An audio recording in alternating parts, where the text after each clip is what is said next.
Kau okey tak? Kau nampak macam penat je? Tak tahulah, nak tangga sikit pun dah penat. Aku rasa amalan pemakanan kau tak bagus kot weh. Aku ada tengok cerita satu show ni. Dia cakap pasal pemakanan. Ni, aku tunjuk. Inilah cerita yang aku tengok ni. Oh, macam ni rupanya pemakanan untuk remaja. Hai, Assalamualaikum. Selamat datang ke dalam rancangan Jom Sihat bersama saya hos anda pada hari ini. Pada kali ini, saya tidak berseorangan kerana saya akan ditemani dengan dua orang lagi pakar dalam bidang pemakanan. Sebentar sahaja lagi, kita akan bersama-sama dengan mereka dalam segmen Amalan Pemakanan dalam pelbagai peringkat. Seperti yang kita sedia ketahui, amalan pemakanan seimbang merupakan salah satu cara yang banyak memberikan manfaat kepada kesihatan tubuh badan kita. Contohnya, bagi kesihatan jantung. Di Amerika Syarikat, penyakit jantung merupakan punca utama kematian bagi individu dewasa. Kajian mengatakan bahawa amalan pemakanan yang sihat serta aktiviti fizikal mampu untuk mengurangkan penyakit berkaitan jantung sebanyak 80%. Bayi dan kanak-kanak yang berumur kurang dari 6 tahun mempunyai pemakanan yang terdiri daripada susu ibu, makanan pelengkap yang diberikan oleh ibu apabila mereka mencapai umur 6 bulan dan makanan-makanan yang mempunyai nutrien, protein dan nutrisi yang secukupnya untuk memberikan mereka tenaga untuk terus membesar. Baiklah, izinkan saya menceritakan mengenai kepentingan susu ibu ini dalam pemakanan bayi dan kanak-kanak yang berumur kurang dari 6 tahun. Susu ibu ini perlu diberikan kepada bayi dan kanak-kanak sejak mereka lahir sehinggalah mereka mencapai umur 2 tahun. Kebiasaannya, susu ibu ini amat disarankan oleh doktor untuk diberikan kepada bayi. Antarkah anda tahu mengapa susu ibu ini amat bagus kepada bayi? Baiklah, biar saya ceritakan kepada anda semua. Susu ibu ini mempunyai antibodi yang bagus untuk sistem imun bayi itu sendiri.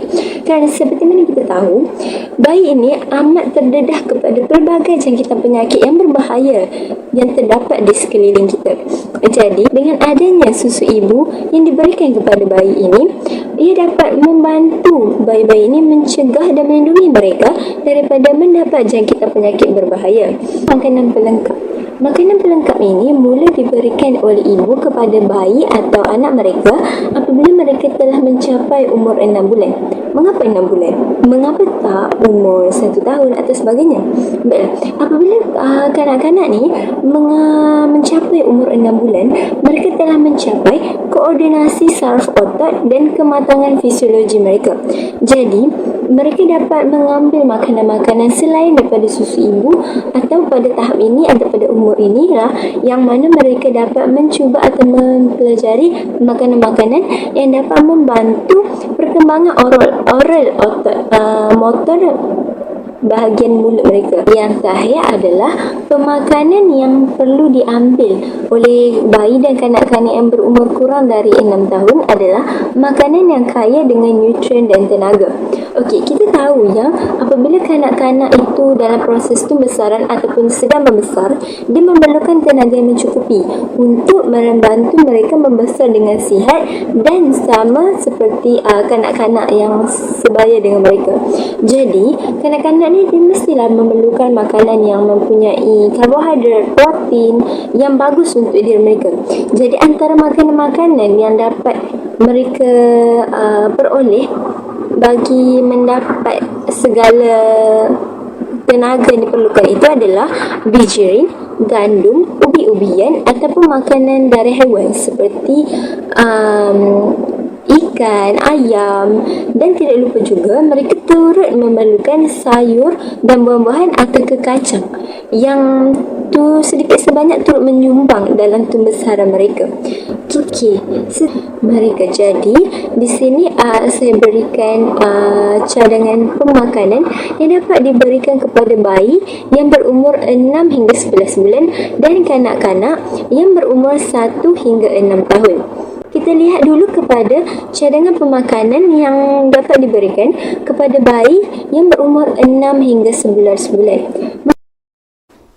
Baiklah, bagi cadangan pemakanan bayi yang berumur 6 hingga 11 bulan, saya menyarankan ibu bapa untuk memberikan ubi kentang, lobak merah atau betik yang sudah dilenyekkan atau dikisar halus pada waktu pagi. Pada waktu tengah hari pula, saya menyarankan ibu bapa untuk memberikan bubur nasi yang mengandungi sayur ayam dan juga pisang yang sudah dilenyekkan. Pada waktu malam juga, hampir sama seperti waktu tengah hari, ibu bapa boleh memberikan bubur nasi yang mengandungi sayur-sayuran dan protein. Tak lupa juga, ibu bapa juga perlu memberikan susu ibu bagi bayi yang berumur 6 hingga 11 bulan ini. Seterusnya kita tengok pula kepada cadangan pemakanan. Cadangan pemakanan terhadap kanak-kanak yang berumur 1 hingga 6 tahun. Bagi kanak-kanak yang berumur 1 hingga 6 tahun, saya menyarankan bapa untuk memberikan biji rin atau apel yang dilenyekkan dan juga susu pada waktu pagi. Pada waktu tengah hari pula, ibu bapa boleh memberikan nasi dan sayur-sayuran atau lauk pauk yang mengandungi ikan, ayam atau daging dan juga air kosong. Pada waktu malam juga, ibu bapa boleh memberikan makanan yang sama seperti waktu tengah hari. Tetap memerlukan ataupun perlu mengambil makanan yang seimbang. Makanan seimbang ni adalah makanan yang mengandungi makronutrien dan mikronutrien. Makronutrien ni dia terdiri daripada makanan seperti karbohidrat, protein, lemak, serat dan serat. Yang mana serat ni dia mampu untuk mengawal atau memberikan usus yang sihat kepada kanak-kanak tersebut dan juga dapat mengekalkan paras gula dan kolesterol dalam diri kanak-kanak tersebut. Manakala mikro pula, kita boleh jelaskan yang mikro ni yang mempunyai vitamin yang bagus untuk penglihatan kita, yang terdiri pada vitamin A, B dan sebagainya. Dia juga mempunyai bahan mineral yang mana dia daripada zat besi dan kalsium yang bagus untuk menguatkan otot atau pengecutan otot kanak-kanak. Jadi dia amatlah bersesuaian bagi kanak-kanak yang sedang membesar. Jadi bagi sarapan, ibu bapa boleh berikan cereal ataupun biji rin dan susu ataupun roti, biskut dan cheese yang sesuai untuk sarapan pagi. Saya mencadangkan ibu bapa memberikan nasi, lauk pauk yang mengandungi protein seperti ayam masak kurma, sup ayam, yang mempunyai carrot dan ubi kentang dan sayur-sayuran. Bagi sayur-sayuran, saya sarankan kepada ibu bapa untuk memberikan sayur-sayuran yang berwarna hijau seperti kangkung dengan menggabungkannya ataupun digoreng bersama-sama dengan sayur-sayuran seperti lobak merah yang mempunyai warna yang mampu menarik perhatian anak anda untuk makan makanan tersebut. Sebab seperti kita sedia maklum, kanak-kanak memang menganggap semua sayur-sayuran itu berwarna hijau dan pahit. Jadi, apabila kita gabungkan dengan warna yang menarik, anak-anak akan menjadi tertarik dan ingin makan sayur-sayuran tersebut. Jika tidak, ibu bapa juga boleh gantikan makanan seperti nasi itu dengan makanan-makanan seperti spaghetti, nasi goreng yang mengandungi sayur-sayuran dan ikan bilis tapi digoreng dengan minyak sedikit ataupun makanan-makanan lain yang bersesuaian. Ini adalah cadangan bagi amalan pemakanan bagi dewasa adalah mengamalkan pinggan sihat Malaysia iaitu suku-suku separuh. Itu amalan suku-suku separuh. Ia boleh membantu dalam meningkatkan pengambilan buah dan sayur, mengawal sukatan nasi, mi roti, biji rin yang lain dan memastikan pengambilan ikan, ayam, daging dan kekaciran secukupnya serta menggalakkan pengambilan air kosong. Terdapat 3 bahagian iaitu 50% adalah bahagian sayur-sayuran dan buah-buahan. Yang bahagian kedua adalah 25% iaitu karbohidrat dan protein. Kumpulan makan ini merupakan pembekas sumber tenaga yang utama, iaitu karbohidrat. Jenis beras yang biasa digunakan termasuk beras putih, beras pirang dan pulut. Lagi bagus jika kita memilih biji yang penuh kerana ia dapat mengurangkan masalah sembelit. Bahagian suku yang kedua pinggan adalah protein. Protein merupakan nutrien yang penting bagi membina dan memulihkan tisu tubuh badan. Ikan disarankan seperti ikan tuna, salmon dan lain-lain yang mengandungi asid lemak omega 3 yang penting untuk kesihatan jantung. Pilihan daging ayam yang kurang berlemak untuk mengelakkan pengambilan lemak tepung dan membantu mengekalkan paras kolesterol yang normal. Dan isi spor sayur dan senajan buah. Sayur digalakkan adalah sayur berdaun hijau seperti bayam, kailan, sayur berwarna pelat seperti bayam merah, sayur buah pula seperti ketolak atau kundul dan lain-lain lagi. Selain itu juga, cara masak sayur perlulah secara sihat seperti mengukus, mencelur dan menggoreng. Buah pula seperti pisang dan jambu batu amatlah digalakkan. Kedua-dua sayur dan buah ni ada sumber yang kaya dengan serat, vitamin serta mineral yang berfaedah untuk kesihatan seperti dapat kurangkan risiko obesiti dan diabetes. Dan terakhir, kita perlu minum air kosong ataupun minum air susu. Ia penting untuk gantikan minum gula dalam membantu mengurangkan pengambilan kalori, dan susu pula bagi sumber kalsium untuk gigi dan tulang secara sihat. Baiklah murid-murid, hari ini kita akan menjalani latihan larian 50 meter dan saya harap semua orang dah sarapan lah sebelum kita buat latihan ni. Semua dah bersedia? Hai, macam mana ni? Tadi aku tak sarapan tadi ni. Tak apalah. Sedia, cikgu.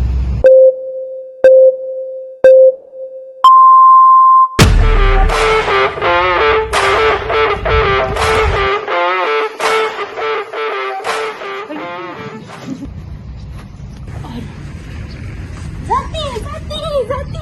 Kamu kenapa ni, Zati?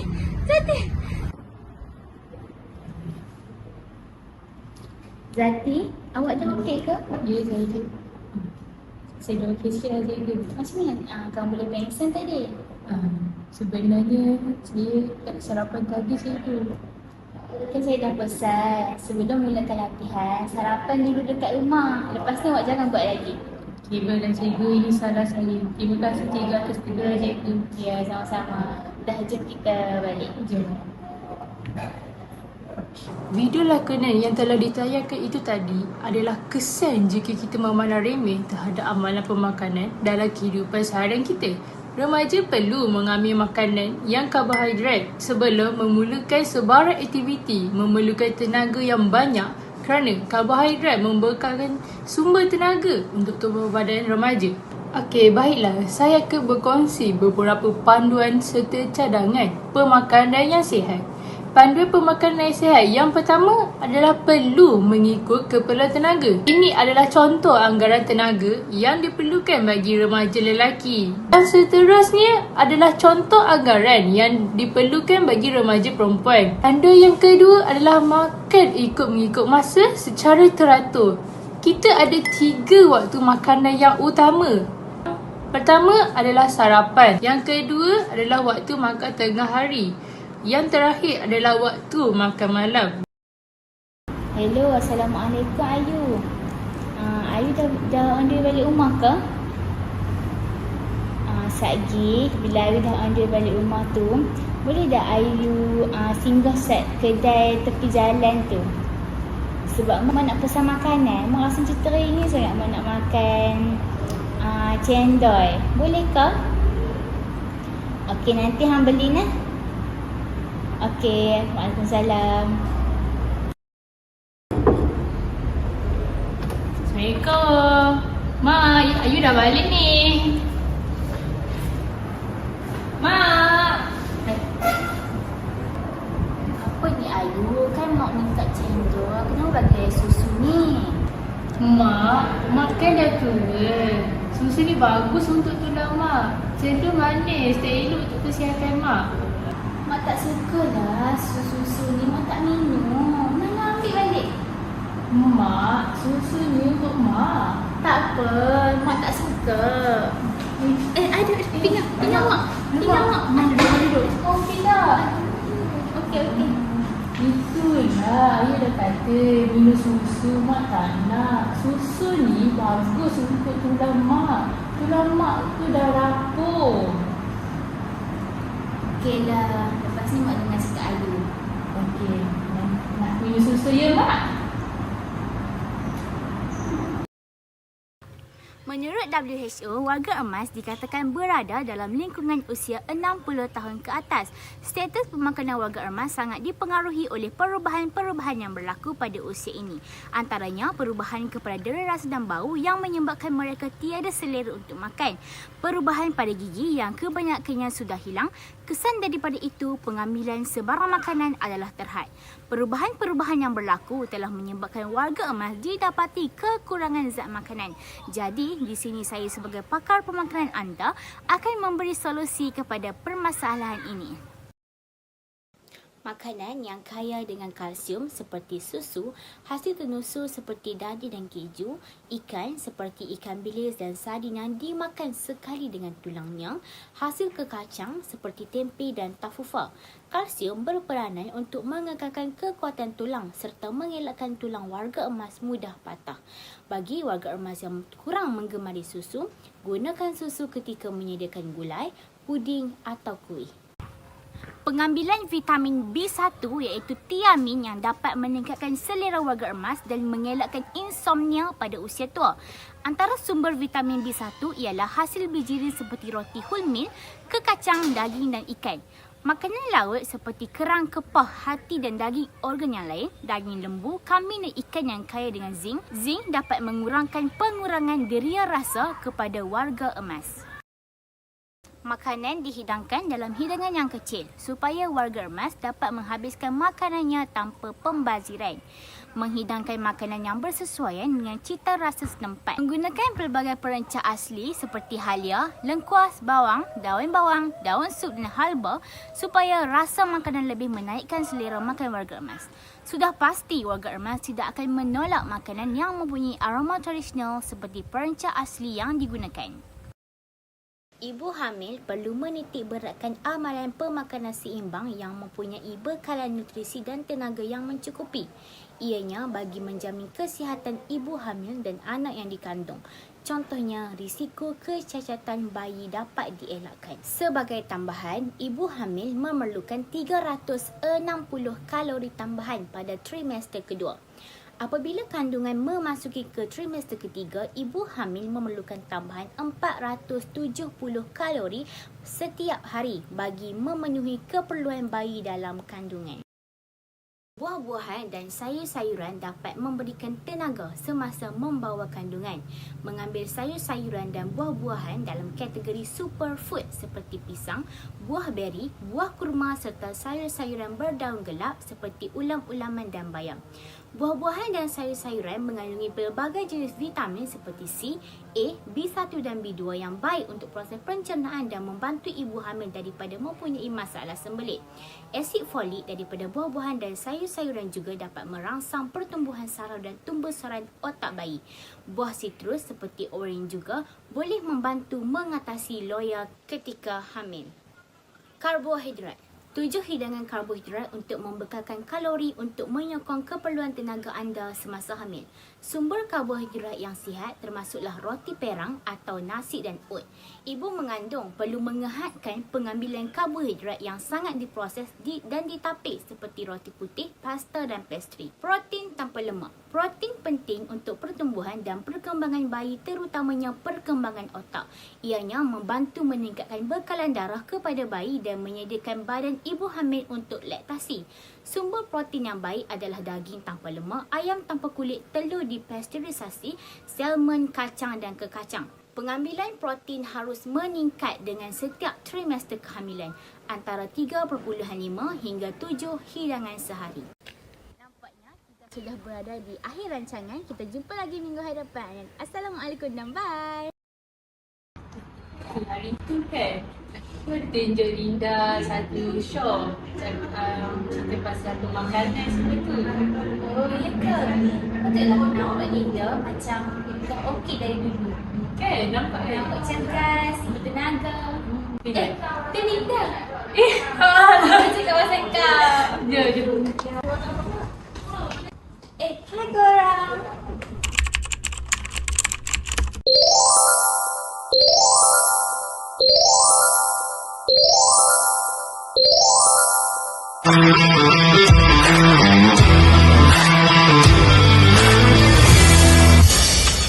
Saya sudah. Anda bila lagi?